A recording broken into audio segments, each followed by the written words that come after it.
প্রিয় বন্ধুগণ, কে এই ভারতীয় ব্যাটার যে মাত্র 14 বছর বয়সে আইপিএল ইতিহাসে এক বিরল রেকর্ড গড়ে ফেলেছেন। বলতেছিলাম 14 বছর বয়সী ভৈরব সূর্যবংশীর কথা। তিনি মাত্র তার আইপিএল ক্যারিয়ারের 3 নম্বর ম্যাচে মাত্র 17 বল খেলে ক্যারিয়ারের প্রথম অর্ধশতকের দেখা পায়।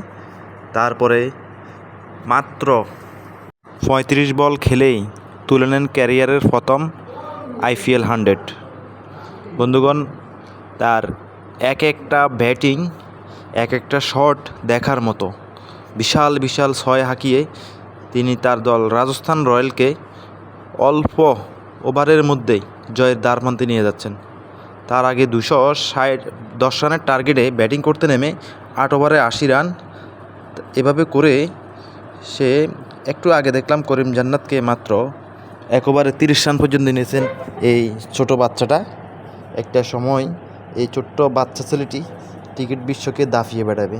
বাংলাদেশ তো পরের কথা, সারা বিশ্বে এমন কৃতিত্ব কেউ আর করতে পারেনি যে কৃতিত্ব এই 14 বছর বয়সী বাচ্চাটা করে দেখিয়েছেন। বন্ধুগণ, সবাইকে অসংখ্য ধন্যবাদ ম্যাচটি উপভোগ করার জন্য। আসসালামু আলাইকুম, আল্লাহ হাফেজ।